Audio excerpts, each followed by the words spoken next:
नमस्कार दोस्तों, मैं विश्राम स्वागत करता हूं अपने YouTube channel the earth classes में। और आज हम बात करेंगे छोटे नागपुर के पठार की। और इससे पहले हमने बात की थी बुंदेलखंड और बेगलखंड के पठार की। क्लास शुरू करने से पहले जिन लोगों ने हमारा चैनल सब्सक्राइब नहीं किया है सब्सक्राइब कर लें, बेल आइकन दबा लें नई नई वीडियो देखने के लिए। लाइक शेयर करना नहीं भूलें और साथ में कमेंट अवश्य रूप से करें। तो प्रारंभ करते हैं आज की हमारा वीडियो, जिसमें हम बात कर रहे हैं छोटा नागपुर का पठार। देखो, हम पहले इसकी स्थिति देखते हैं। भारत में छोटा नागपुर का पठार स्थित कहाँ है। अभी तक हमने बात की है, सबसे पहले हमने बात की भाई अरावली पर्वतमाला की, ये यहाँ से यहाँ तक जाती है दिल्ली तक। फिर हमने बात की मालवा के पठार की। किसकी बात की? मालवा के पठार की। फिर हमने बात की बुंदेलखंड के पठार की। और फिर हमने बात की बेगलखंड के पठार की। इन चार चीज़ों की हम बातें कर चुके हैं, 3 पठार और एक अरावली पर्वत माला की। और आज का जो हमारा विषय है वो है छोटा नागपुर का पठार, जो कि यहाँ पर स्थित है। छोटा नागपुर का पठार जैसे कि हम जानते हैं किस किस में आता है, बिहार में, झारखंड में, पश्चिम बंगाल में, छत्तीसगढ़ में और कुछ मध्य प्रदेश के अंतर्गत आता है। तो छोटे नागपुर का पठार का कुल क्षेत्रफल 65,509 किलोमीटर है। कितना है? 65,509 वर्ग किलोमीटर है। किसका क्षेत्रफल है ये भाई? ये है छोटे नागपुर के पठार का क्षेत्रफल। और छोटा नागपुर का पठार भारत के किस दिशा में पड़ता है? पूर्वी दिशा में पड़ता है या ठीक है। छोटा नागपुर के पठार के पश्चिम दिशा में बेगलखंड का पठार है। उत्तर की बात करें तो उत्तर में हमारे राजमहल की पहाड़ियाँ स्थित हैं। और नीचे की बात करें तो नीचे राजगिरी की पहाड़ियाँ स्थित है। यहाँ पर हमें कैमरून की पहाड़ियाँ देखने को मिल जाती हैं। तो इस विषय का हम विस्तार से अध्ययन करते हैं। चलो आगे बढ़ते हैं और छोटे नागपुर के पठार को भारत में विस्तार से पढ़ते हैं। तो सबसे पहले छोटा नागपुर का पठार। छोटा नागपुर का पठार बिहार, झारखंड, पश्चिम बंगाल राज्य में मुख्य रूप से स्थित है, यानी मुख्य रूप से पाया जाता है। अगर हम कहें अधिकतम छोटे नागपुर की भूमि कहाँ पाई जाती है तो वो झारखंड में। किस में मिलेगी? झारखंड में। और मुख्य रूप से हम बात करें तो छोटा नागपुर का पठार बिहार, झारखंड और पश्चिम बंगाल में पाया जाता है। इसके अलावा कुछ मात्रा में इसका हिस्सा छत्तीसगढ़ में भी हो जाता है और मध्य प्रदेश में भी हो जाता है। आगे बात करते हैं।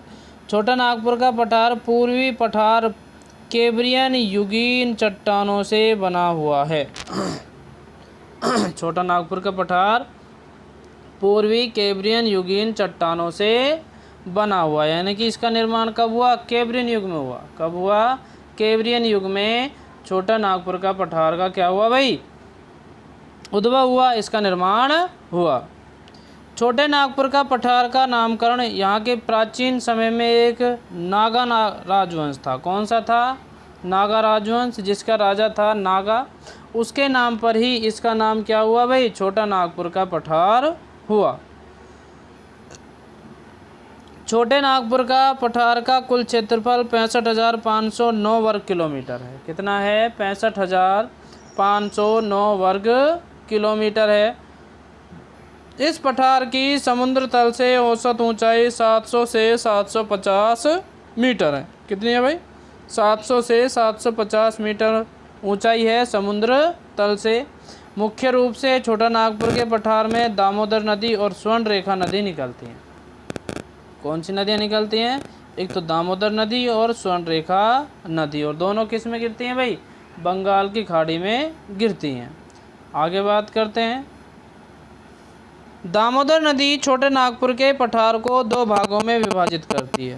भाई हम दामोदर नदी की बात करें तो दामोदर नदी छोटे नागपुर के पठार को 2 भागों में विभाजित करती है। पहला आता है हजारीबाग का पठार और दूसरा आता है रांची का पठार। लेकिन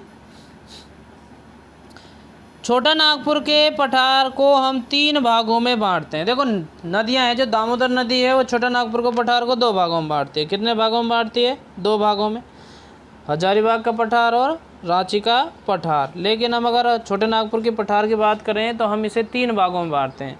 हजारीबाग का पठार, रांची का पठार और कोडरमा का पठार। दामोदर नदी के उत्तर में हजारीबाग का पठार स्थित है। क्या है भाई? हजारीबाग स्थित है। दामोदर नदी के उत्तर में हजारीबाग स्थित है। कौन सा भाई? हजारीबाग स्थित है। कौन सी दिशा में? उत्तर दिशा में।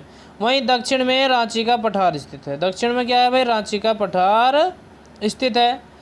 रांची का पठार भारत में संप्रयाय मैदान का उदाहरण है। किसका उदाहरण है? संप्रयाय मैदान का उदाहरण है। हम अभी बात करते हैं कि आखिरकार संप्रयाय मैदान क्या होता है। पठार का ऐसा मैदान जहां चट्टानी, टीले और शिखर नहीं पाए जाते हैं। पठार का ऐसा मैदान जहां चट्टानी, टीले अथवा शिखर नहीं पाए जाते हैं उसे संप्रयाय मैदान कहते हैं। क्या कहते हैं भाई? संप्रयाय मैदान, यानी कि जहाँ पर ना तो ऊंचे टीले पाए जाते हैं ना शिखर पाई जाती है, उसे हम क्या कहते हैं? संप्रयाय मैदान कहते हैं। आगे बात करते हैं। दामोदर नदी भ्रंश घाटी में प्रभावित होती है। यानी कि दामोदर नदी है वो किस में बहती है? भ्रंश नदी में या भ्रंश नदी घाटी में बहती है। छोटा नागपुर का पठार भारत में खनिजों की दृष्टि से समृद्ध पठार है और इसका अधिकांश भाग झारखंड में स्थित है। कहाँ पर स्थित है? झारखंड में। इसलिए झारखंड को खनिजों का अजायब घर कहा जाता है। यानी कि मुख्य रूप से खनिज कहाँ पाए जाते हैं? झारखंड में। छोटे नागपुर के पठार को भारत का रूर प्रदेश भी कहते हैं। रूर एक प्रदेश है जो कहाँ पर है? जर्मनी में। कहाँ पर है भाई?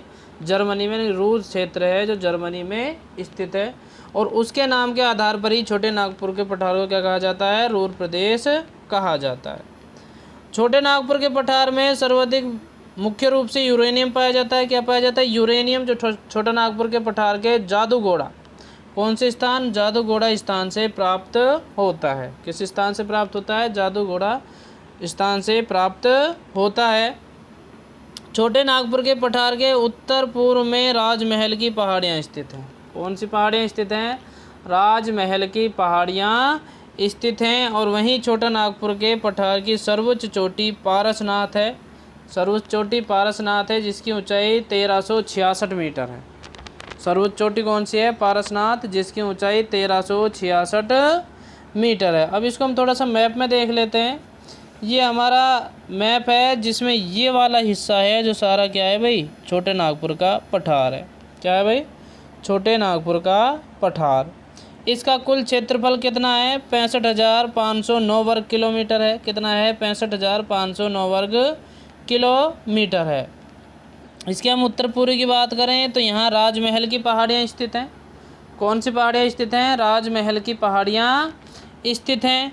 वही हम बात करते हैं दक्षिणी हिस्सा की या दक्षिण पूर्वी हिस्से की, तो यहाँ राजगिरी की पहाड़ियाँ स्थित हैं। कौन सी पहाड़ियाँ स्थित हैं? राजगिरी की पहाड़ियाँ स्थित हैं।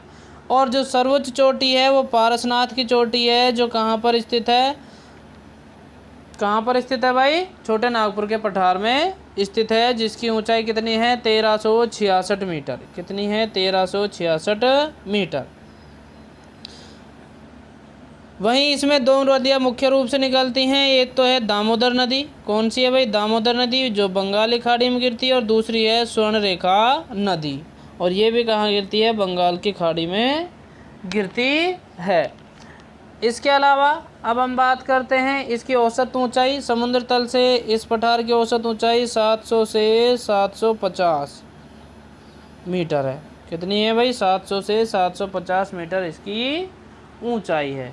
और दामोदर नदी इसको दो भागों में बांटती है। ये ऊपर वाला हिस्सा तो कौन सा हो गया? हजारीबाग। और नीचे वाला हिस्सा कौन सा हो गया भाई? रांची का पठार। रांची भाई क्या है? झारखंड की राजधानी। रांची क्या है भाई? झारखंड की राजधानी है। तो ये था हमारा आज का टॉपिक जिसमें हमने अध्ययन किया था छोटे नागपुर का पठार। कमेंट करना ना भूलें, लाइक शेयर अवश्य रूप से करें, और साथ में जिन भाई बहनों ने हमारा चैनल सब्सक्राइब नहीं किया है वो सब्सक्राइब अवश्य रूप से कर लें। नमस्कार।